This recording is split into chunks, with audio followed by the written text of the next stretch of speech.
نحمدہ ونصلی ونسلم علی رسولہ الکریم اما بعد فاعوذ باللہ من الشیطان الرجیم بسم اللہ الرحمن الرحیم۔ معزز سامعین و ناظرین، رمضان المبارک کا مہینہ اپنی رحمتوں اور فضیلتوں کو سمیٹتے ہوئے اب آہستہ آہستہ اختتام کی طرف جا رہا ہے۔ رمضان المبارک کا پہلا عشرہ رحمتیں نچھاور کرتے ہوئے، دوسرا عشرہ مغفرت کی خوشخبری سناتے ہوئے، اور اب تیسرا اور آخری عشرہ دوزخ کی آگ سے آزادی کی نوید سناتے ہوئے گزر رہا ہے۔ آخری عشرے کی راتوں میں شب قدر بھی ہے، اور آخری عشرے کے دنوں میں جمعۃ الوداع بھی ہے۔ حضور نبی کریم صلی اللہ علیہ وآلہ وسلم ارشاد فرماتے ہیں، جمعۃ المبارک کا دن سید الایام ہے، اور جمعۃ الوداع کا دن اہل ایمان کی توجہ اس طرف مبذول کراتا ہے کہ رب تعالی کا ماہ رمضان المبارک اب کچھ دنوں کے بعد رخصت ہونے والا ہے۔ ہم اپنی طرف دیکھیں کہ کیا رمضان کی وجہ سے ہمارے اندر کوئی تبدیلی آئی تھی یا نہیں آئی تھی۔ میں ان تبدیلیوں میں سے صرف اختصار کے ساتھ 3 چیزوں کا ذکر کروں گا کہ رمضان المبارک کے آنے سے ہمارے اندر یہ کم از کم 3 تبدیلیاں ضرور پیدا ہوتی ہیں۔ نمبر 1، نماز کا اضافہ ہو جاتا ہے۔ عام حالات میں ہم نماز پنجگانہ پڑھتے ہیں، لیکن رمضان المبارک میں 20 تراویح نماز کا اضافہ ہو جاتا ہے۔ نماز وہ عبادت ہے جس کا ذکر قرآن پاک میں 700 مرتبہ کیا گیا ہے۔ 80 مرتبہ صراحتاً نماز کا ذکر کیا گیا ہے۔ وَأَقِيمُوا الصَّلَاةَ وَآتُوا الزَّكَاةَ وَارْكَعُوا مَعَ الرَّاكِعِينَ۔ نماز وہ ہے جس کے بارے میں قیامت کے دن سب سے پہلا سوال ہوگا۔ نماز جنت کی کنجی ہے۔ مفتاح الجنت الصلاۃ۔ نماز کو اللہ کے نبی نے اپنی آنکھوں کی ٹھنڈک قرار دیا ہے۔ وَجُعِلَتْ قُرَّةُ عَيْنِي فِي الصَّلَاةِ۔ نماز دین کا ستون ہے۔ نماز مومن کا نور ہے۔ آخرت کی کامیابی کا دار و مدار نماز کے اوپر ہے۔ نماز سے پروردگار کی رحمتوں کا نزول ہوتا ہے۔ نماز قبر کی تاریکی میں جو تنہائی ہوتی ہے اس کی رفیق ہوتی ہے۔ نمازی سے محشر کے دن اللہ تعالی راضی ہوگا۔ اس لیے ہم اپنی طرف غور و فکر کریں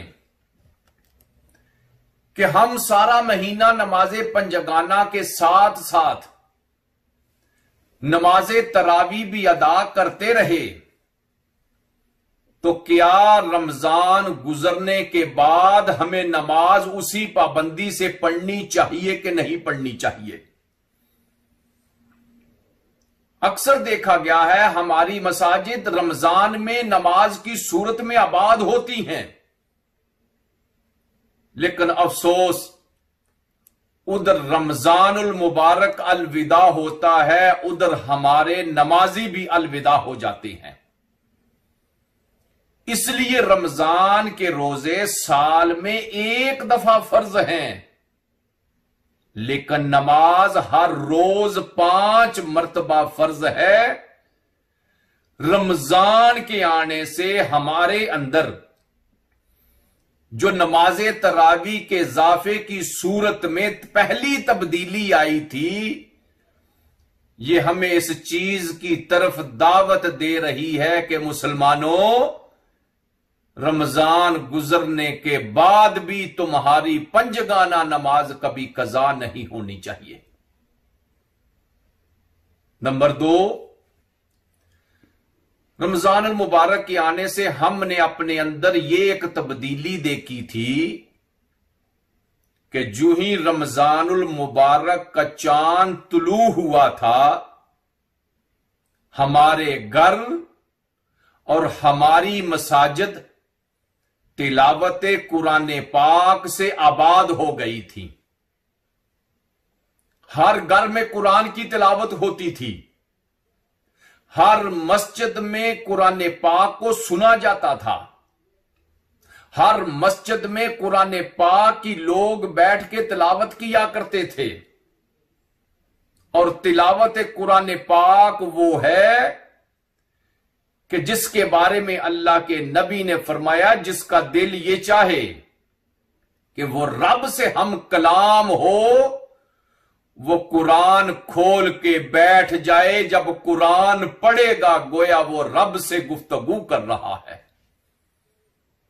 ان انس قال قال رسول اللہ صلی اللہ علیہ وسلم اذا احب احدکم ان یحدث ربہ فلیقرأ القرآن، کہ جو تم میں سے چاہتا ہے اپنے رب سے گفتگو کرے، ہم کلام ہو، اس کو چاہیے کہ وہ قرآن کی تلاوت کرے۔ اور قرآن وہ ہے جس کی تعلیم لینے اور تعلیم دینے کے بارے میں اللہ کے نبی نے فرمایا، خیرکم من تعلم القرآن وعلمہ، تم میں سے سب سے بہتر وہ ہے جو پہلے خود قرآن سیکھے اور پھر قرآن دوسرے لوگوں کو سکھائے۔ پہلے خود قرآن کی تعلیم حاصل کرے، پھر دوسرے لوگوں کو قرآن کی تعلیم دے۔ جو قرآن کی تعلیم حاصل کرنے والا ہے، جو قرآن کی تعلیم دینے والا ہے، اللہ کے نبی کا فرمان ہے وہ سب سے افضل والا ہے۔ قرآن پاک وہ ہے جس کے بارے میں حدیث پاک میں آتا ہے، اللہ کے پیارے نبی ارشاد فرماتے ہیں، حدیث کا مفہوم یہ ہے کہ جس نے اپنے بچے کو ناظرہ قرآن پاک پڑھایا تو کل قیامت کے دن جنت کا تاج اس کے باپ کے سر پہ سجایا جائے گا، جس تاج کی روشنی اس سورج کی روشنی سے زیادہ ہوگی۔ تو جو اپنی اولاد کو صرف ناظرہ قرآن پڑھا دے، رب اس باپ کو محروم نہیں رکھتا، اور جو باپ اپنی اولاد کو حافظ قرآن بنا دے تو فرمایا حافظ قرآن 10 ان افراد کی شفاعت فرمائے گا جن کے اوپر جہنم کی آگ واجب ہو چکی ہوگی۔ اور فرمایا جب قیامت کا دن ہوگا، حافظ قرآن کو کہا جائے گا جس طرح تو آہستہ آہستہ قرآن کو دنیا میں پڑھا کرتا تھا، پڑھنا شروع کر دے، جہاں تیری آخری آیت ہوگی آج میں تجھے وہی مقام اور مرتبہ دوں گا. اور وہ گھر جس گھر میں قرآن کی تلاوت نہ ہو، وہ سینہ جو سینہ قرآن سے خالی ہو، اس کے بارے میں اللہ کے نبی نے فرمایا ان اسفر البیوت بیت لیس فیہ شیء من کتاب اللہ. گھروں میں سے سب سے خالی گھر وہ ہے جس گھر میں اللہ کی کتاب میں سے کوئی حصہ نہیں ہے. جس گھر میں اللہ کی کتاب کو نہ پڑھا جائے، جس سینے میں کتاب میں سے کوئی حصہ نہ ہو، فرمایا اس سے بڑا کوئی خالی گھر کوئی نہیں ہو سکتا، اس سے خالی بڑا کوئی سینہ نہیں ہو سکتا. اس لیے حضرات محترم، ہمارے لیے ضروری ہے کہ جس طرح ہم رمضان میں قرآن کی تلاوت کرتے رہے تھے، رمضان گزرنے کے بعد بھی قرآن پاک کی تلاوت اسی طرح کرتے رہیں. نمبر 3، رمضان المبارک میں ہم نے تیسری تبدیلی یہ دیکھی تھی کہ جب طلوع آفتاب کے بعد ہم روزہ رکھتے تھے تو رب تعالی نے ہمارے اوپر جو حلال چیزیں کی ہیں، ہم وہ حلال چیزیں بھی نہیں کھاتے تھے، کیونکہ رب تعالی نے ہمیں وہ حلال کھانے سے بھی منع کر دیا ہے. تو اکل حلال حقیقت میں اسلامی ضابطہ حیات کی بنیاد ہے، اور حلال کا کمانا یہ ارکان اسلام، ایمان باللہ، ایمان علی الرسول، نماز، زکوٰۃ، روزہ اور حج کے بعد مسلمانوں کے اوپر سب سے بڑا یہ فریضہ ہے. جو سب سے بڑا فرض عائد ہوتا ہے وہ حلال روزی ہے.